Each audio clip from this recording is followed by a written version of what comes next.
Pretty conservatively positioned. We have healthcare as a significant portion of our portfolio.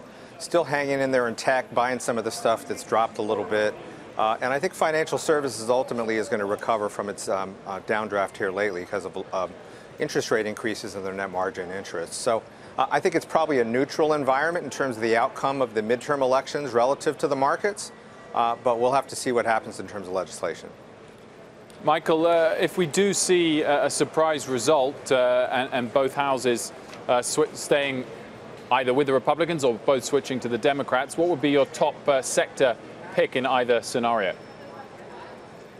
If the Republicans actually held, probably the top pick would be financial services. I think you're going to continue to see deregulation efforts. If Democrats take the prize, then I think you're probably looking more towards health care, which has been beat down because of the concern about from the administration's position on reducing drug prices. Matthew Cheslock, what are you seeing in terms of buying today? It looks like all S&P 500 sectors are higher. Not a lot of conviction, though, in the tech rally. Yeah, you know, the tech's rolled over here in the afternoon here, but the market tried to roll over. It rebounded a little bit. But I think some of these sectors are going to be quite crowded. You know, you talk about healthcare if the Democrats win. You talk about financial services if the Republicans win. Those trades could get kind of crowded kind of quickly. So I think you have to be very nimble with your money, and you're going to have to be very quick on how you get in and how you get out. So you're going to have to maybe enter that trade before you want to, as opposed to waiting to see some of these results. Rick, we just discussed with Matthew Hornback of Morgan Stanley what the likely impacts on the dollar are to be of the various outcomes. Do you think the dollar likes the Republicans? I think when it comes to the dollar in this election, I would think Chinese.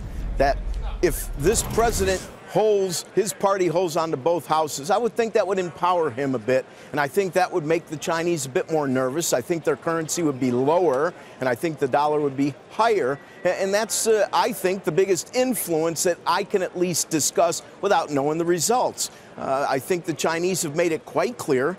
Whether you look at some of the areas they targeted were in key agricultural states, they understood the politics of midterms. So I say let's defer to them with regard to how they seem to be trading or moving their currency with regard to how they market as the results seem to come in. I think that's the easiest way to view the dollar. As far as the rest of the marketplace, I think when it comes to equities, they'll get the brunt of the volatility. And I still say that the interest rate complex will probably be immune from most of the activity outside of extreme combinations of how the election results turn out.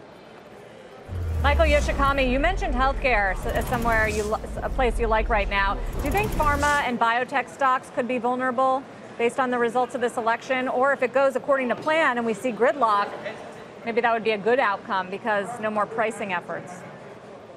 Yeah, I think gridlock would not be a bad outcome for healthcare. I think just as long as you don't have activist efforts to reduce drug prices. Are they vulnerable? Well, if you look at some healthcare stocks, look at a stock like AbbVie, it's already sold off so much. I mean, is it vulnerable? I suppose, but they've already really sold off in a lot of cases. So I think there's some opportunities. It sounds a little bit like a value argument, but I do think that the valuations are appealing on some of these healthcare stocks because of the concerns about regulation. Matthews, tech in the eye of the storm either way? A little bit. You know, I think they've been the focus of Trump for so long, and we saw that yesterday. So that theme is going to continue. But, you know, as far as investing goes, if you're going to want to buy these stocks, you're going to want to buy them on a dip, and you're going to get your, you know, you've gotten your chance here. So if you like tech, you know, that now's the time, and you want to just keep riding that trend.